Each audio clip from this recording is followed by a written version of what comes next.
Hello everyone. तो आज हम बात करेंगे वर्ल्ड वार वन की। तो बेसिकली वर्ल्ड वार वन में क्या हुआ था कि यूरोपियन कंट्रीज़ जो थी वो टू ग्रुप्स में डिवाइड हो गई थी, central powers and the allied powers. लेकिन ये जो युद्ध था ये सिर्फ यूरोपियन कंट्रीज़ का युद्ध नहीं था, इसमें कई सारे अफ्रीकन नेशन वॉलेंट्री या फोर्सफुली भी शामिल किए गए थे, कई सारे एशियन नेशन भी इसमें शामिल हुए थे, भारत की भी इसमें प्रेजेंस देखने को मिलती है, भारत के भी ट्रूप्स गए थे। तो बेसिकली आज हम जानेंगे वर्ल्ड वार वन के बारे में, फिर हम बात करेंगे कि इसके क्या कारण रहे थे, फिर हम बात करेंगे फेजेस ऑफ वॉर और कॉन्सिक्वेंसेस ऑफ वॉर कि इसके क्या परिणाम रहे थे जब युद्ध खत्म हुआ था। तो बेसिकली अगर मैं वर्ल्ड वार वन की बात करूँ तो इसे हम ग्रेट वॉर भी कहते हैं। और इस युद्ध की शुरुआत हुई थी 1914 में, जब असैसिनेट कर दिया गया था archduke Franz Ferdinand of Austria को। और ये जो मर्डर हुआ it resulted into a war, ये युद्ध में कन्वर्ट हुआ और पूरे यूरोप में फैल गया। तो जैसा कि मैंने आपको बताया कि वर्ल्ड वार वन जो हुआ था वो टू पावर्स के बीच में हुआ था, allied powers and the central powers.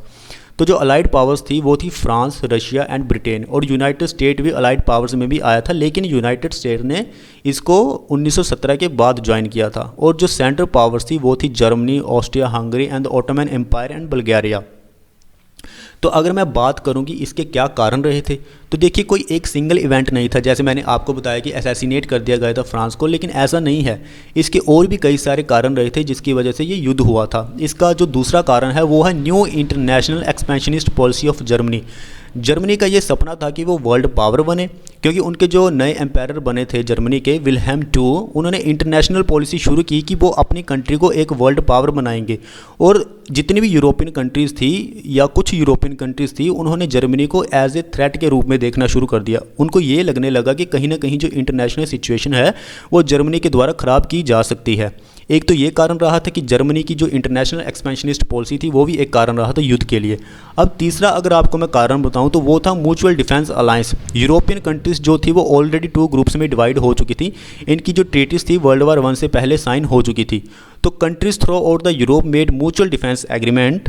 मैंने आपको बताया कि कई सारे एग्रीमेंट इनके पहले से ही साइन हो चुके थे। दिस ट्रीटीज मींट दैट कि अगर एक कंट्री किसी दूसरी कंट्री पे हमला करती है तो जो अलाइड कंट्री होगी, अलाइड कंट्रीज जो होंगी वो वांट टू डिफेंड देम, उनको खुद पर अटैक मारना पड़ेगा और उस देश पे हमला करना पड़ेगा जिस देश ने उस अलाइड कंट्री पे हमला किया है। बाकी देखिए इनके अलायंस पहले से बन चुके थे। द ट्रिपल अलायंस 1882 जो कि जर्मनी को लिंक करता है ऑस्ट्रिया हंगरी और इटली के साथ। फिर triple entente which was made up of Britain, France, Russia, जो कि साइन हुई थी 1907 में। तो ये एक राइवल ग्रुप्स थे यूरोप में। आगे मैं बात करता हूँ इंपीरियलिज्म। देखिए इंपीरियलिज्म को अगर मैं बिल्कुल सिंपल शब्दों में कहूँ तो imperialism is the highest form of A capitalism. थोड़ा सा डिफरेंस हो सकता है, कैपिटलिज्म में भी हम यही देखते हैं कि हमें प्रॉफिट कमाना है, सरप्लस करना, वेल्थ जनरेट करनी है। लेकिन इंपीरियलिज्म की अगर बात करूं तो उसमें भी तो हम एक्सपेंशनिस्ट पॉलिसी करते हैं कि हमें जितना हो सके हमें अपने आप को एक्सपैंड करना है, दूसरी कंट्रीज़ में ज़्यादा से ज़्यादा ट्रेड करना है, ज़्यादा से ज़्यादा वेल्थ क्रिएट करनी है। तो ये कह सकते हैं कि जो इंपीरियलिज्म है is the highest form of A capitalism. अब वर्ल्ड वार वन के पहले African and parts of Asia were points of contention among the European countries.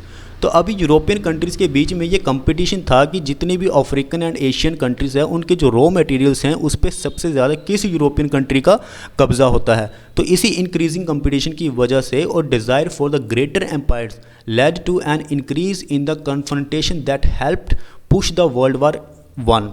Means कि इंक्रीजिंग कंपटीशन और अपना एम्पायर ज़्यादा से ज़्यादा एक्सपैंड करना वो भी वर्ल्ड वार वन का कारण बना था।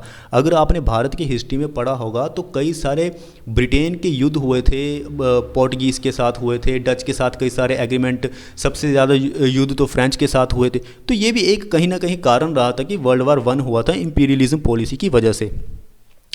अगली मैं बात करूं तो मिलिट्रिज्म। अब क्या हुआ कि जर्मनी जो है उसने अपनी मिलिट्री पावर को ज़्यादा से ज़्यादा आगे बढ़ाने की कोशिश कर दी। अब देखिए अगर कोई एक कंट्री अपनी मिलिट्री पावर को बढ़ाने की कोशिश करता है तो आप भी तो कुछ सोचेंगे ना कि हमें भी अपनी मिलिट्री पावर्स को बढ़ाना चाहिए। तो उसी तरह से जर्मनी को देखते देखते ब्रिटेन ने भी अपनी नेवीज़ को इंक्रीज़ करना शुरू किया। जर्मनी तो ऑलरेडी अपनी नेवीज़ को शुरू कर रहा था।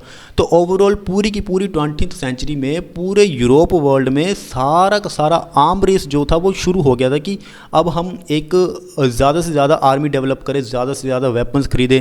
अब इसके लिए क्या था कि लोगों से भी पैसे लिए जाते थे। लोग अपने नेशनलिज्म की भी पॉलिसी आई थी बीच में कि लोगों के बीच में एक नेशनलिज्म की भावना जागने लगी। तो अपने नेशन के लिए लोगों ने पैसा ज़्यादा देना शुरू कर दिया, जिसकी वजह से कई सारे वहाँ के जो ऑटोक्रेक मोनार्क या गवर्नमेंट जो थी उन्होंने पैसा लिया लोगों से और उन्होंने इन्वेस्ट करना शुरू कर दिया वेपन्स के ऊपर। तो मिलिट्रिज्म भी एक कारण रहा है। फिर अब मैं बात करता हूँ the phases of the war. देखिए ये जो कन्फ्लिक्ट था ये कई सारे फ्रंट पे लड़ा गया था, यूरोप, अफ्रीका, एशिया, लेकिन 2 मेन सिनेरियोज हुए थे, 2 फ्रंट थे मेन। वो था एक वेस्टर्न फ्रंट जिसमें कि जर्मन्स ब्रिटेन के साथ भिड़ रहा था, फ्रांस के साथ भिड़ रहा था, और 1917 के बाद अमेरिकन्स भी इस युद्ध में शामिल होते हैं। और एक दूसरा फ्रंट था जिसको हम बोलते हैं ईस्टर्न फ्रंट, इसमें जो रशिया था वो लड़ रहा था जर्मन्स और ऑस्ट्रो हंगेरियंस के साथ। अब 1917 में यही 2 जो इवेंट थे इन्होंने पूरे के पूरे युद्ध को बदल दिया। क्यों बदल दिया? क्योंकि 1917 में यूनाइटेड स्टेट्स की एंट्री होती है अलाइड पावर्स के साथ, और रशियन जो रेवोल्यूशन होता है 1917 में, उसकी वजह से भी ये युद्ध खत्म हुआ। फिर एक सेपरेट पीस डील साइन की जाती है और ग्रेट वॉर, जिसे हम वर्ल्ड वार 1 बोलते हैं, वो ख़त्म होता है। आगे हम बात करते हैं कि युद्ध तो ख़त्म हुआ, लेकिन आपको पता है कोई भी युद्ध अगर ख़त्म होता है तो उसके पीछे बहुत बड़ी कीमत चुकानी पड़ती है। तो उसी तरह से जर्मनी एंड ग्रेट ब्रिटेन, इन्होंने जितनी भी इकोनॉमी में प्रोड्यूस किया, जितनी भी प्रोडक्शन हुई थी, उसका 60% ऑफ द मनी जो था वो as a investment in the weapons, investment in the army, तो इन सभी चीज़ों में वो अपना सारा का सारा पैसा इन्वेस्ट करते थे। और इकोनॉमिक कंसिक्वेंसेस की वजह से भुखमरी भी बढ़ी थी, टैक्सेस ज़्यादा रेज हुए, इन्फ्लेशन बढ़ी थी, लोगों से पैसा लिया गया, तो इससे भी काफ़ी सारा नुकसान हुआ था, क्योंकि युद्ध से तो नुकसान होता ही है। अब पॉलिटिकल कॉन्सिक्वेंसेस क्या थे? World war 1 brought an end to 4 monarchies. अब 4 जो मोनार्क सिस्टम थे वो ख़त्म हो गए थे। पॉलिटिकल कॉन्सिक्वेंसेस की अगर मैं बात करता हूँ, ज़ार निकोलस II ऑफ रशिया का राज्य ख़त्म होता है, केजर विल्हेम ऑफ जर्मनी का ख़त्म होता है, एम्पायर चार्ल्स ऑफ ऑस्ट्रिया का ख़त्म होता है, और the sultan of the Ottoman empire had to step down. Ottoman empire कैसे ख़त्म हुआ? आपने तो खिलाफत मूवमेंट के बारे में सुना हुआ था। खिलाफत मूवमेंट इसीलिए हुआ था क्योंकि ऑटोमन एम्पायर वहाँ पे टूट गया था। तो आज की वीडियो के लिए इतना ही। Thank you very much.